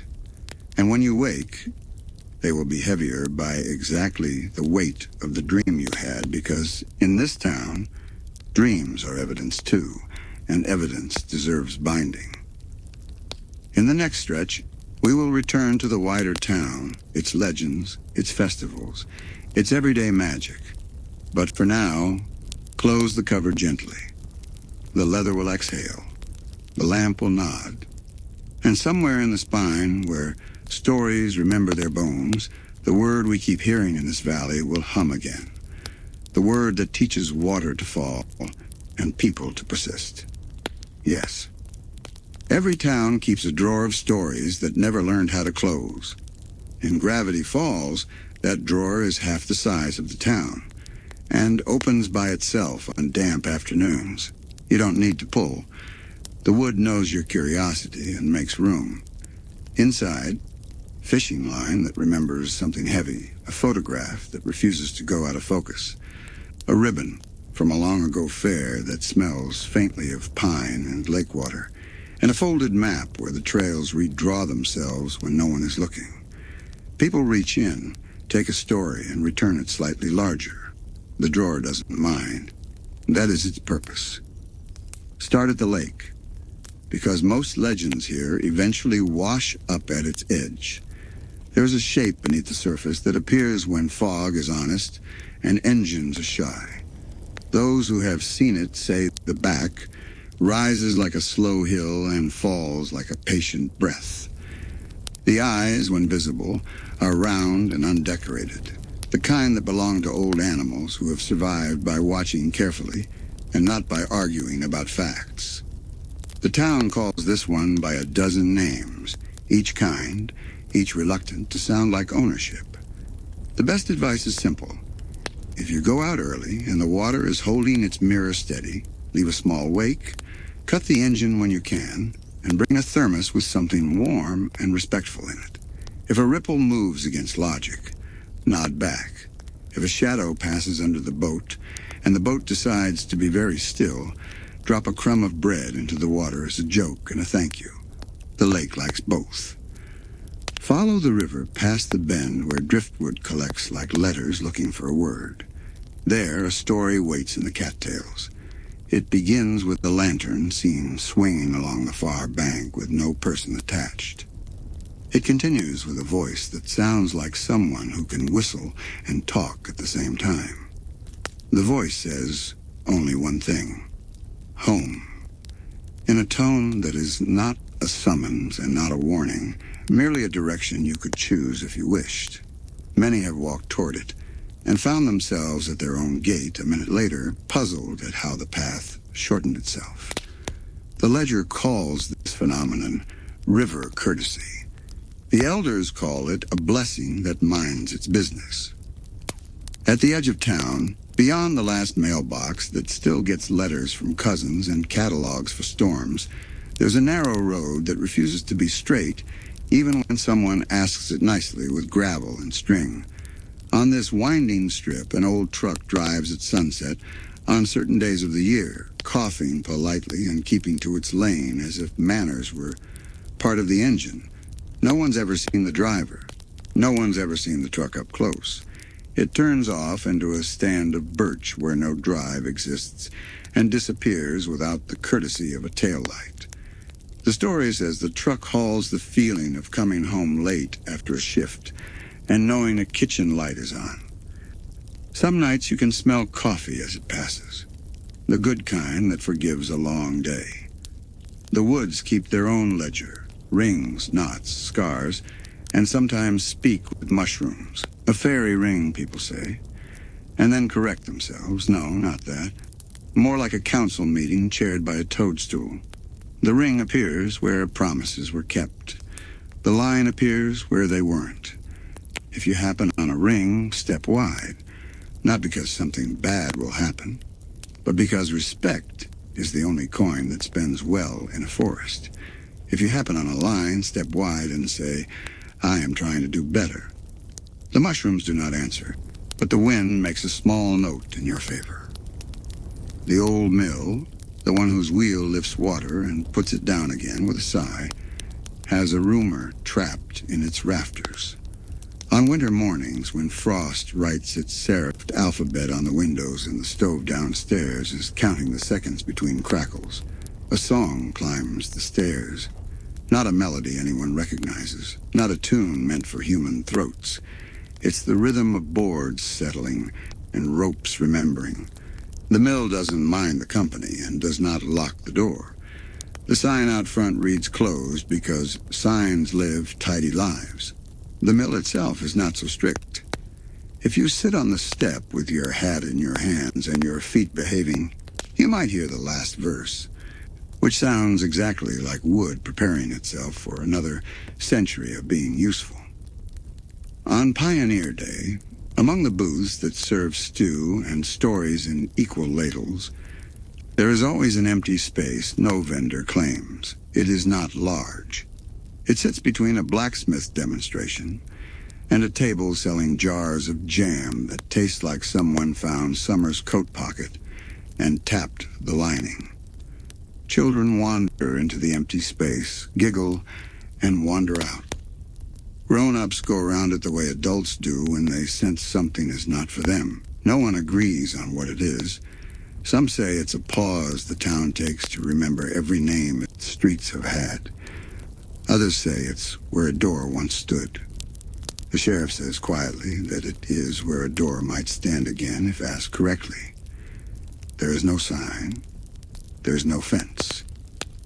There is only that small square of air where the day seems to wait. On the southern ridge, a wind moves differently at noon. It comes over the rocks like a careful librarian, shushing the noon talk of grasshoppers and smoothing the hair on your arms into a calmer arrangement. If you speak then, softly, the wind will carry your syllables down into the valley, place them on a porch you have not visited in years, and set them there like a folded note. A friend will find it, read it without their hands, and know you meant well. You will not see this. You will only feel lighter, the way you do when the right word finally arranges itself in a stubborn sentence. There is also the spectacle of the clock that won't keep town time. It hangs in the diner, a round, honest face with numbers that don't get above themselves. Every night, without fail, it loses 8 minutes. Every morning, someone advances it back to where the coffee and the biscuits agree the hour should be. No repair sticks. The clock simply insists on remembering the night longer than the day demands. People have tried to analyze what those 8 minutes contain. Perhaps the leftovers of a conversation that ended before the last idea had a chance to knock. Perhaps a minute each for those who need to arrive late and still be welcomed. The waitress says it's the time the pie takes to decide who it belongs to. The regulars assent. Science is not harmed by this opinion. And yes, there are whispers of triangles, not the ones you draw with a ruler, the other kind. At the far edge of a field at sundown, a shape like a thought that would rather be a picture. In a dream you don't own but are renting for the night. A corner of the room bows politely and suggests you remember its angle in the morning. On a sign outside the hardware store, a smudge that is not paint and not shadow, and not there when you go back for a second look with better eyes. The town does not speak directly. It speaks in thermoses and turned-down beds and careful entries in a notebook that says only, "Pay attention kindly." A final legend for now. The bell in the church steeple sometimes rings once on a windless afternoon. No hour, no call, no warning. Just one note, placed into the day like a period in a sentence that needed one. People glance up, not expecting anything further, and carry on. The sound fades into the shingles and the maples and the lace curtains and the soup on the stove. If anyone asks what it means, the answer is always the same. It means we heard something together. If your eyes are drifting shut, the drawer of stories slides in without your help. It is content with what we've borrowed. It will still be there when you wake, bigger by exactly the measure of tonight's listening. A town's calendar is a quilt, squares of daylight sewn to evening with thread that smells like cinnamon and dust. In Gravity Falls, the stitching favors lantern light and ember glow. The year moves not by months, so much as by events that greet you with a grin and a paper plate. Summer opens with the Lumberjack Games, a name that promises noise and delivers it cheerfully. Around the main field, chalk lines are drawn with a precision that pleases people who like rulers. Axes are set out on a velvet cloth as if they are violin bows. The games are serious without being stern. Log rolling that looks like argument resolved by laughter. Speed sawing that produces perfect slices of afternoon. A boot toss with rules nobody remembers until a grandparent recites them. Eyes twinkling like they're telling a joke only the trees get. The most popular event is not an event at all, but the rest between them, when everyone leans on the fence and compares not-old stories. Children get temporary tattoos of trees and iron. Adults get a kind of temporary courage that wears off at sunset and leaves behind good soreness and bragging that doesn't hurt anybody.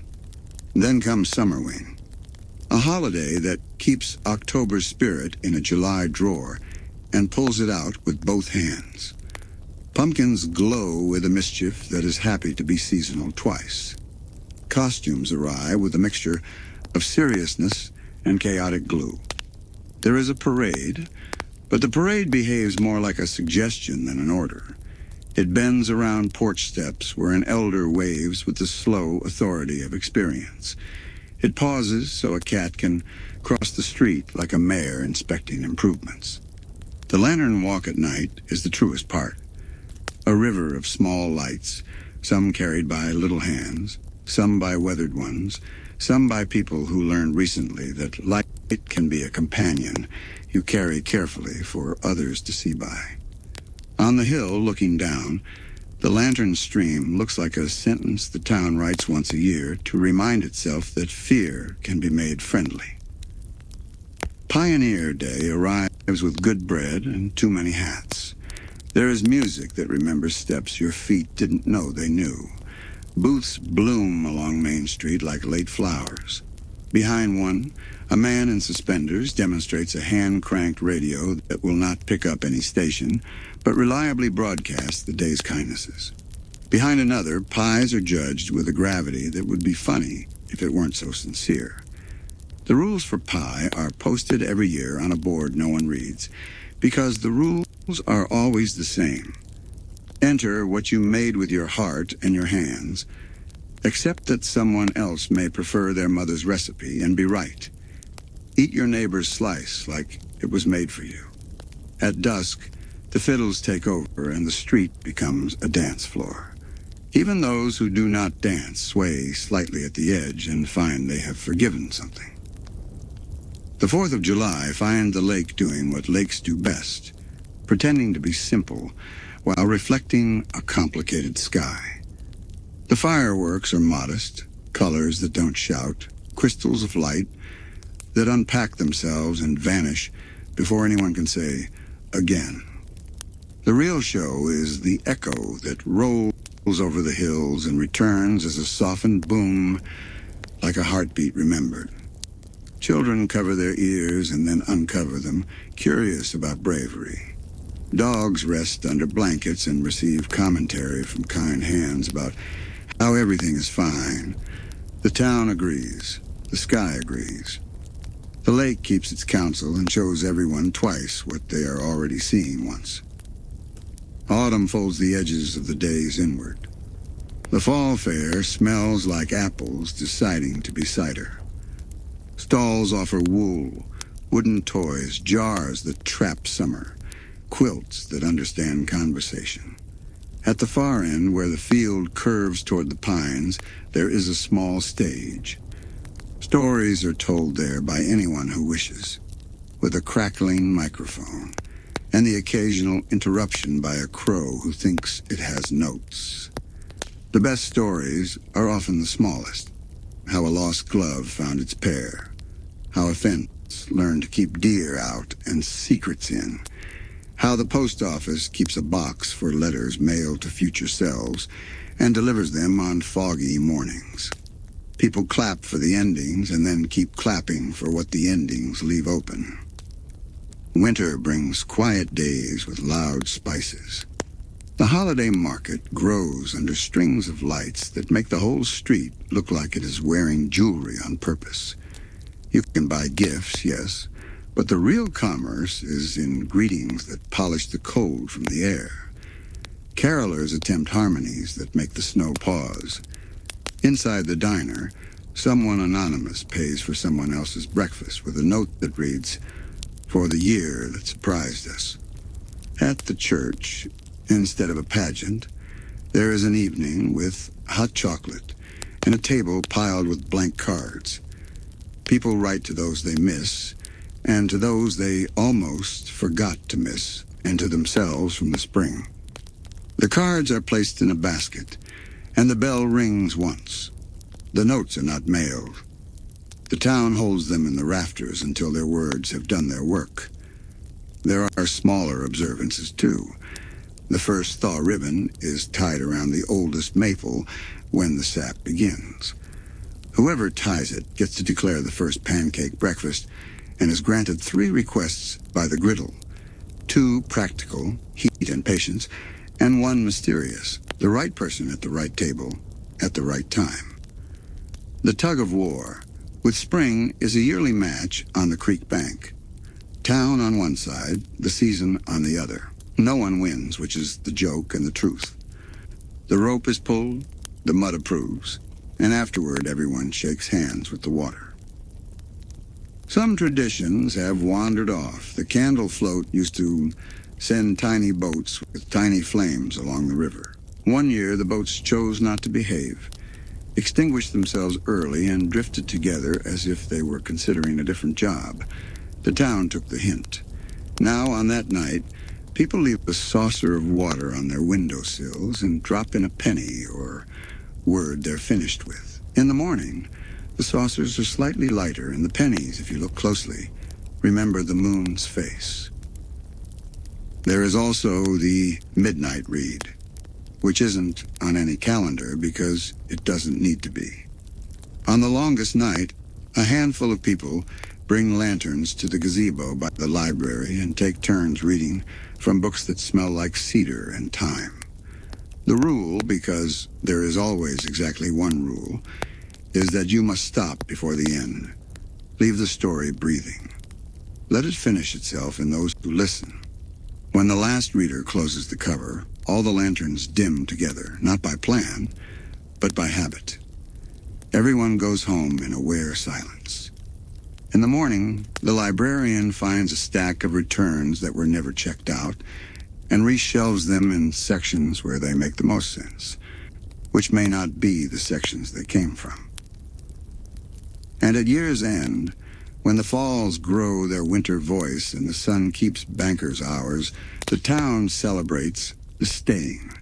No countdown, no confetti, just doorways left open for a minute, so warm air and cold can handshake, just kettles that insist on one more cup, just hands held for the length of a breath and then another.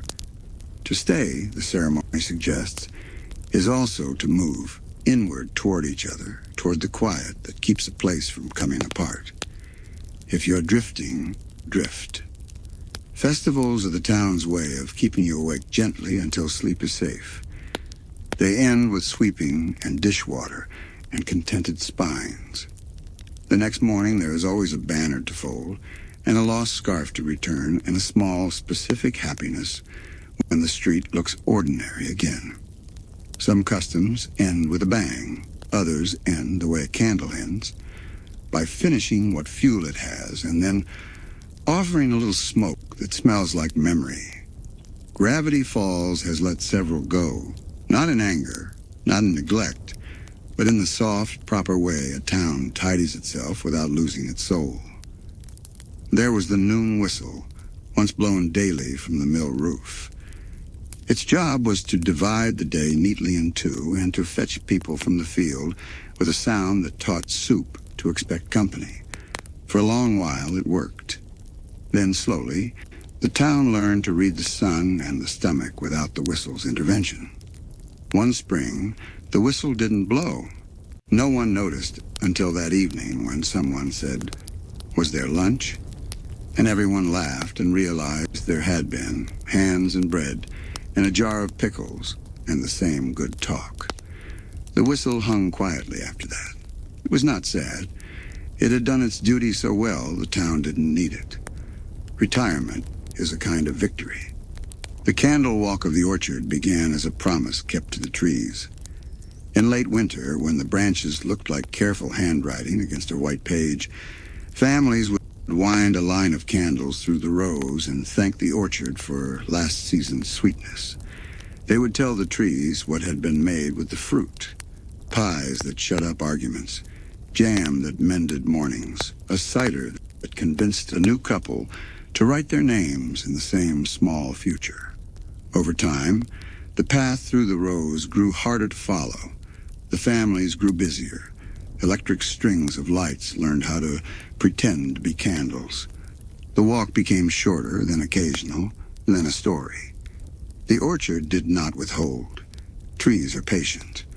The tradition remains in a smaller form, a single candle in the kitchen window on the night when frost tastes like apples, and a quiet sentence spoken to no one.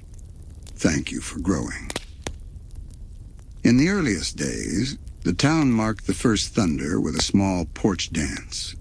Shoes off, socks on, unless you forgot. A few steps that were half skipping, half stamping, as if to tell the house, we're here, and to tell the sky, so are you. It was practical, mud stayed outside, and celebratory. Then floors changed, coats acquired better hooks, and thunder started arriving during streaming. The dance drifted into the same drawer as jump ropes and bottle caps. Sometimes, though, when a storm knocks on 3 doors at once, a person will step onto the porch to secure a plant, feel the boards vibrate with the old rhythm, and pause for 2 small steps. The house remembers. The storm approves. There used to be a blessing of the tools before planting. The spade, the rake, the hoe, each received a touch of water from the creek, and each tool's handle got a hand pressed to it. The way you press a hand to a friend's shoulder. Words were said, few and good. Then came a mortgage, then a schedule, then a year when the creek ran late and planting ran early. The tools went to work without ceremony and did not complain. Blessings, it turns out, can be absorbed. They accumulate like oil in wood. Now and then an old-timer will rinse a trowel in the creek out of habit, and the trowel will gleam. That is enough. Long ago, the town held a lost and found night on the first new moon of spring. People brought items that had lost their partners, gloves, earrings, sentences, and placed them on a long table. Matches were made. Laughter received interest. And a little bell rang every time 2 things became one again. Over the years, the table held more stories than objects, and telling them moved more hearts than pairing mittens. Eventually, the night faded, replaced by a cardboard box at the diner with a handwritten label and a reputation for miracles. The bell found a home in the school, where it rings once at the end of each week for no reason but relief. There was a way of naming storms that had nothing to do with letters and everything to do with bread. If the loaf rose, the storm would be talkative and leave branches. If the loaf caved, the storm would travel low and film the windows in rain. If the loaf turned out perfect, the storm would miss the valley entirely. Weather vans learned to share the job. Forecasts arrived on phones. The bread still baked. People stopped remarking on the correlation, but continued to make soup when the crumb looked like clouds. Some knowledge is too comfortable to argue. In the library's early years, the librarian used to stamp the inside cover with a small pine cone dipped in ink.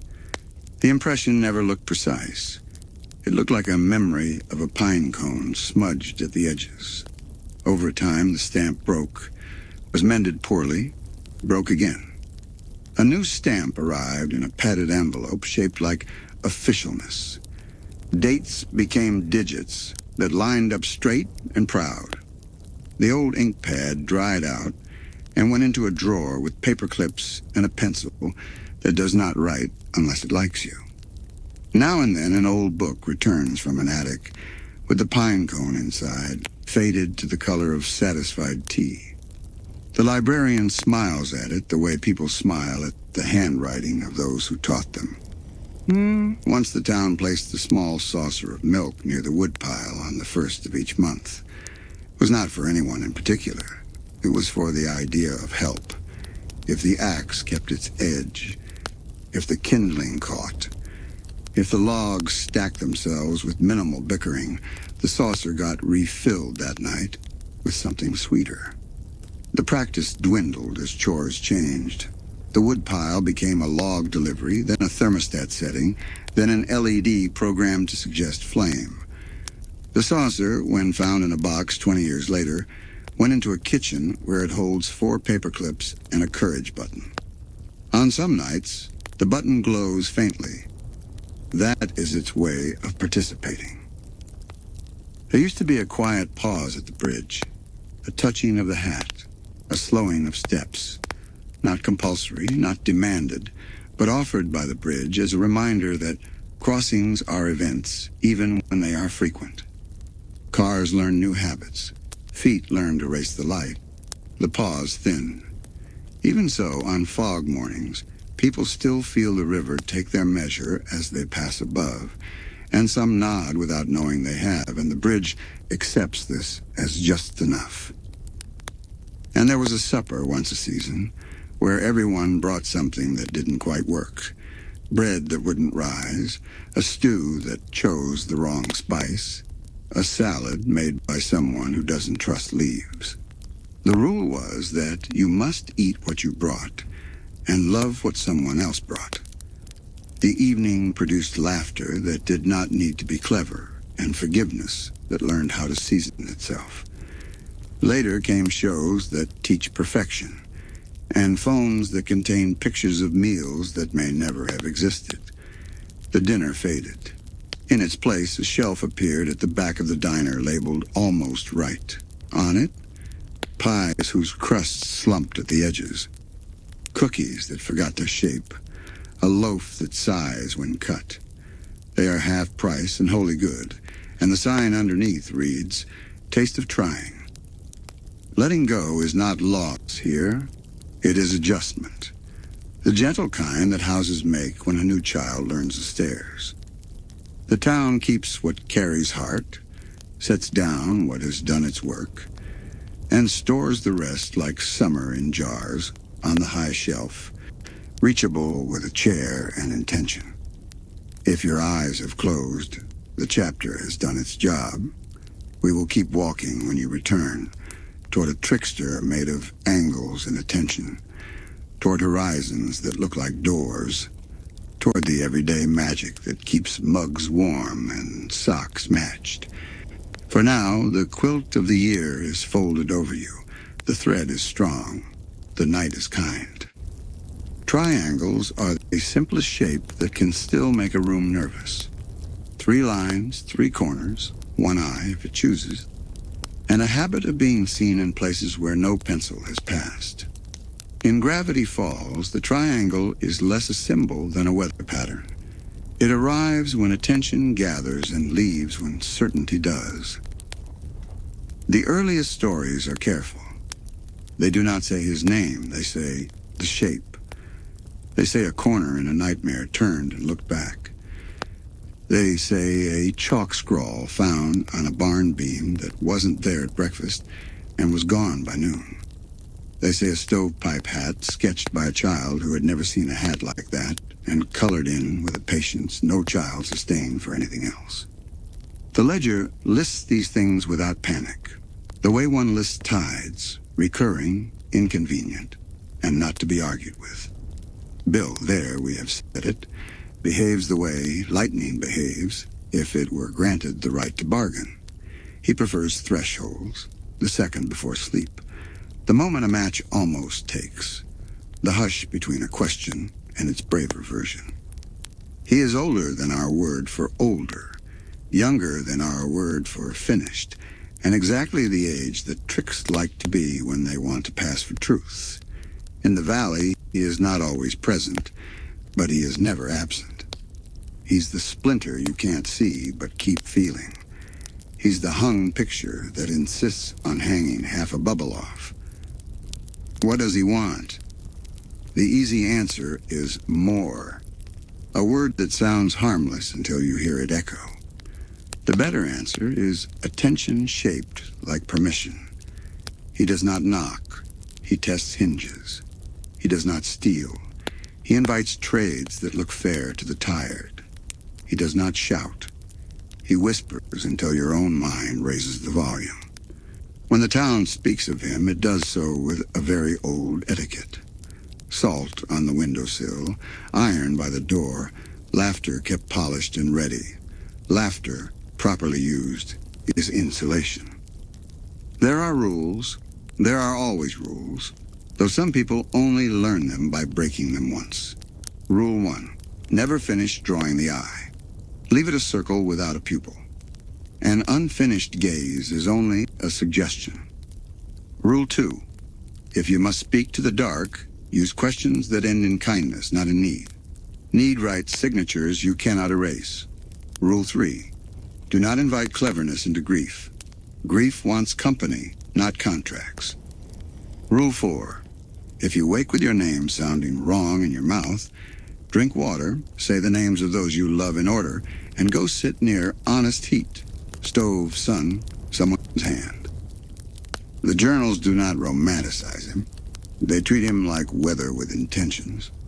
They document places where bargains happen, mirrors left angled toward doorways, windows that look into rooms that have no walls, triangles etched in frost on panes that never see a draft.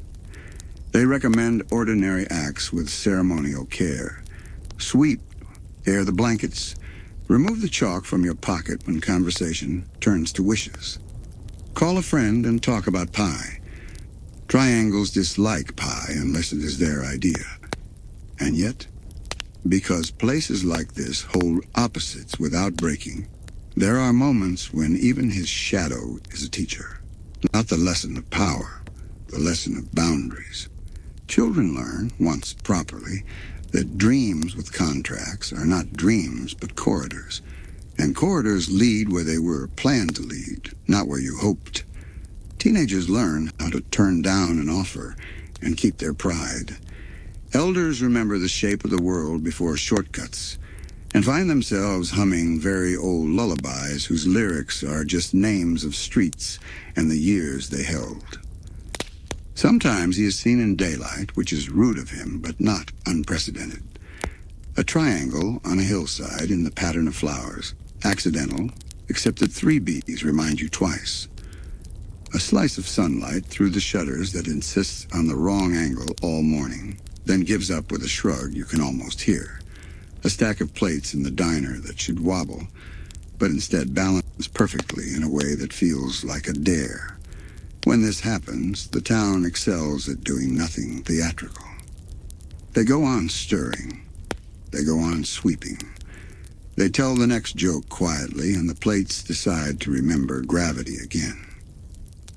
There is a story, told softly, of a night when he tried to hold the town's breath all at once. For a pocket of seconds, clocks stalled, steam refused to lift from cups, dogs blinked in slow motion, and the falls spoke in straight lines.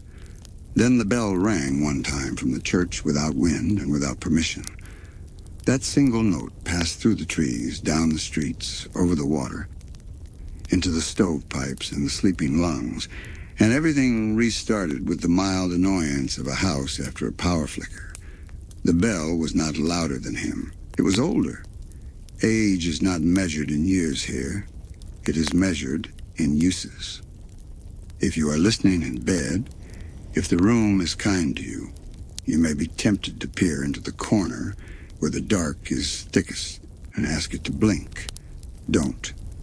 The dark doesn't owe you tricks. Instead, breathe and let the night do what it's good at, holding your edges safe while your thoughts walk out into the yard for a minute. The triangle can wait in the hedges with its hat and its grin. He can practice patience. He will be terrible at it. That is its own consolation. The chapter ends without a flourish because that is another rule. Do not give a curtain call to a thing that feeds on audience. Let the lights dim on their own. Put the chalk away. Say the names again. Sleep. Every doorway is 2 stories. The one it opens onto and the one it opens from. In the workshop that used to be a lab, that used to be a room full of drafts no one else could see, a door was built that argued with distance and occasionally won. It didn't lead to where, it led to what if. Elsewhere is not a place on a map. It's a habit of possibilities layered thin as mica. When you slide one sheet, the light goes through differently. The journals tried to index the elsewheres, an affectionate futility. Page after page of coordinates that were not numbers but moods. The world where choices have shadows. The world that smells like rain before rain invents itself. The world that looks like ours until it looks back. Notes in the margins. Don't linger. Tie a string to the present. If you meet a person who is almost you, be kind and leave early. Some other falls are safe as museums at lunch. The sky is one tint to the right. The pines hum a half-step lower. The diner pie is the same recipe, except it isn't. And you cannot say why, and you will be unreasonably sad about it for an hour. In one, the falls run backwards in winter like a film rewound, a trick of wind and cliff that makes physics sit up straighter. In another, the town sits 2 miles east because the river chose a slightly different conflict with a slightly different rock in a slightly different ice age. You can stand where your porch would have been and feel the echo of your shoes. Some elsewheres are not safe, not because they are cruel, but because they are hungry. The air is thin with unasked questions. The grass refuses footprints unless the foot means them. The people are more beautiful than photographs and less kind than rumors. In those worlds, the triangle is not a visitor, it is the furniture. You can tell by how straight the shadows fall at noon. Do not barter, do not correct. Leave your apology on a fence post and go home. And then there are these sweet variations, the ones that make you long to stay and must not be stayed in. The world where a lost letter arrived in time. The one where twin arguments ended with a laugh instead of a slammed door, and so a machine became a bridge, not a wedge. The one where someone said yes to the dance. These elsewheres do not tempt you with riches or crowns. They tempt you with healed versions of your own timelines. A person's heart is not made to walk through the corridors of almost. The journals recommend a strict rule there. Observe, bless, depart. Bring back a better way to say good morning. Leave the rest. Ford. He deserves to be named here because these are his footsteps. Learn the posture of the traveler who knows how to return. He wrote instructions in the margins to his future self. Water first, soup second, company third, story fourth, then sleep. He learned that the multiverse is not a buffet. It is a choir. You cannot sing every part. You can listen and find your note. He also learned the most ordinary lesson a door can teach. Keep a hand on the handle. The handle knows you want to come back. There are echoes even when the door is shut. A photograph in town where a person stands twice in the same frame, smiling in 2 different ways. A box of nails in the hardware store that contains one impossible screw that will fit no driver, a souvenir from a design language never spoken here. A map in the schoolroom with tiny pinpricks where someone tested whether rivers could run a different route before erasing the thought. None of these are dangerous on their own. Together they make a music under the ordinary day, a soft chord that says, you are not alone in being you. Children ask the best questions. Are there worlds where we are plants? Probably not, but the question makes them water the porch geraniums better. Are there worlds where we never made any mistakes? No, and thank goodness. People made only of right answers are brittle. Is there a world where Bill is kind? If there is, the kindness is shaped like a trap. Better to master kindness here. Is there a world where every pie is perfect? Yes, it is boring. They close early. The teacher smiles and lets the questions stand in the air like mobiles, spinning slowly in currents you can't see. Once a year, by agreement no one wrote down, the town pretends the door is open even when it isn't. They set an empty place at a table. They pour a cup no one drinks. They say a toast to visitors who are also neighbors wearing different shoes. The cup evaporates a little. The empty chair creaks, as if someone just stood and thanked the host. The host says, "You're welcome," out loud because it costs nothing, and because elsewheres like to be acknowledged.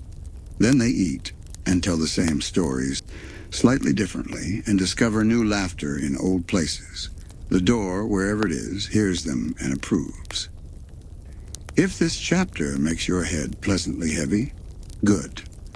Doors are better dreamed of than diagrammed. In a minute, we will close the corridor and walk into the simplest magic there is, the kind that boils kettles and pairs socks and keeps a small valley from cracking under the weight of its own wonderfulness. Some enchantments wear hats and make speeches, others sweep. The magic that holds gravity falls together does not ask to be admired. It asks to be used. Morning starts with a kettle that always boils a breath sooner when company stands by the back door, stamping cold off their boots. No spell, just a kettle that has learned friendship. The toast pops when a joke lands. Butter spreads without tearing when someone has apologized well. The radio faithful and round-faced finds music appropriate to weather and dishwashing. Waltzes for suds, fiddle for rinsing, something with a saxophone for the last plate you didn't think you had the energy for. Out in the street, mailboxes lean toward the carrier a fraction on days when bad news rides in the bag, as if to shoulder some of the weight. Good news days, they stand straight and ring a tiny sound you hear with the part of your ear that used to hear ice cream trucks. The carrier walks both kinds the same, which is its own sort of charm. The Mystery Shack. Half museum, half joke, half refuge.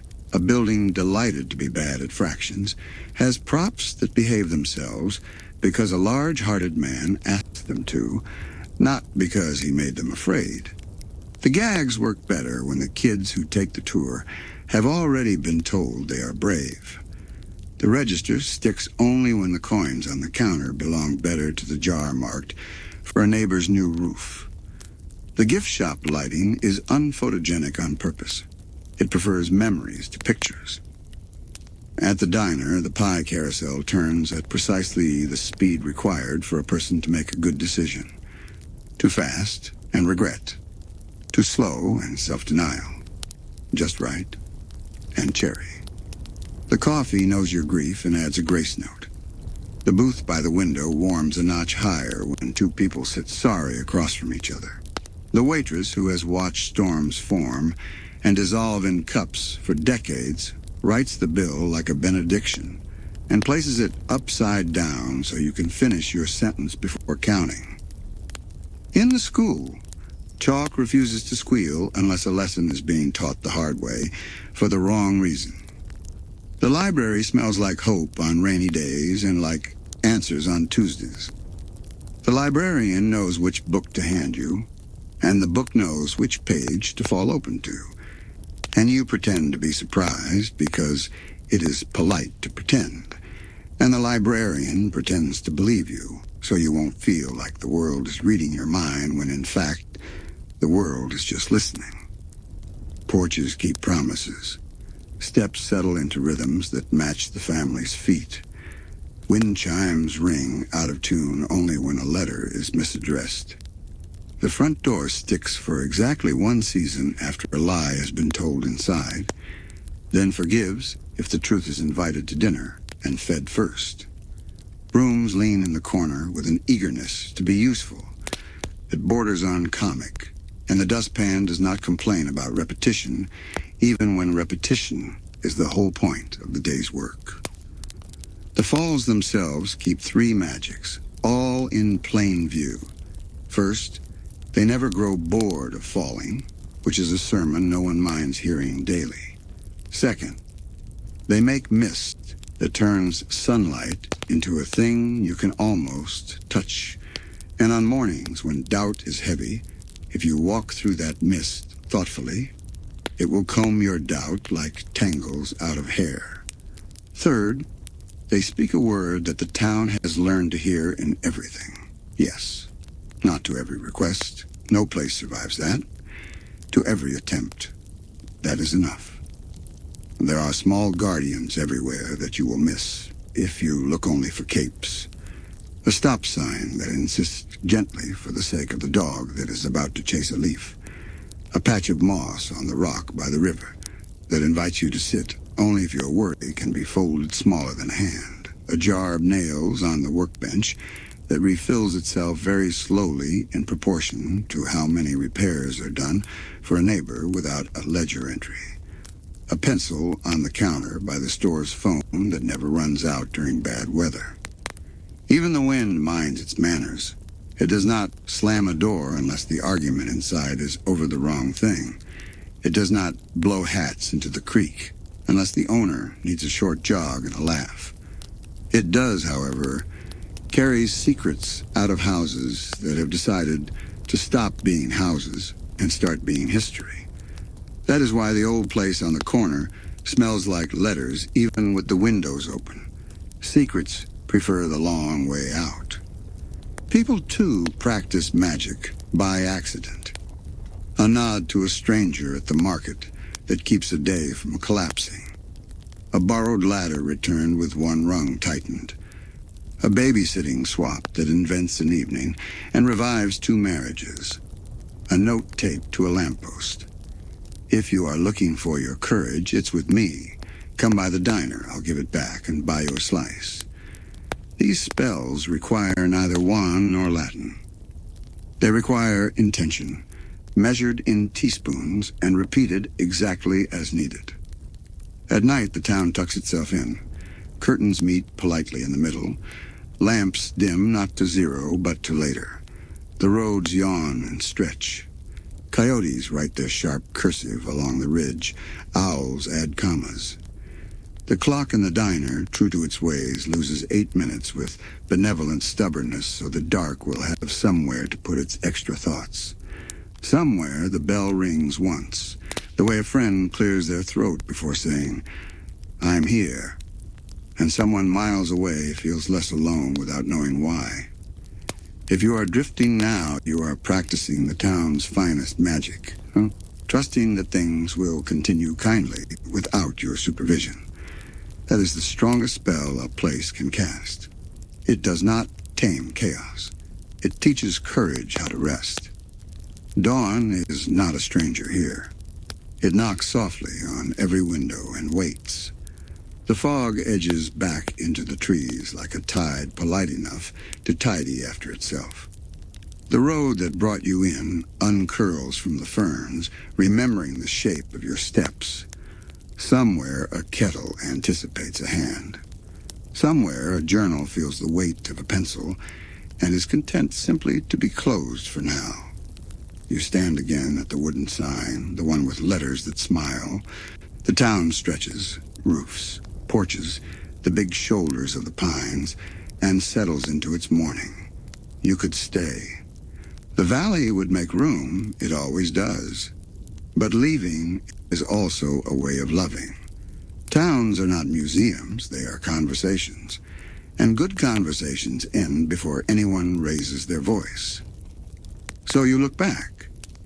At the falls, patient as breath.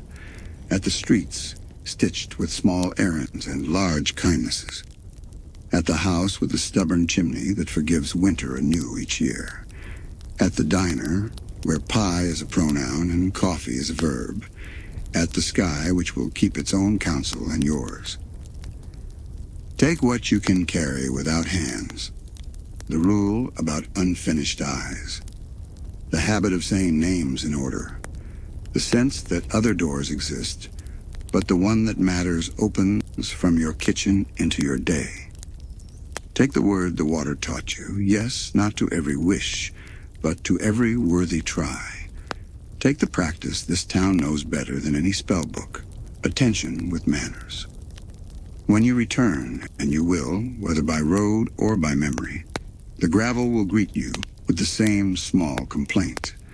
The pines will lean together to share what you missed. The ledger will have added pages in the night. The bell will ring once at an hour that is not an hour. And the valley will nod as old places do, unsurprised and glad. For now, step past the sign. The morning is yours. The world beyond the ridge is wider, not wiser.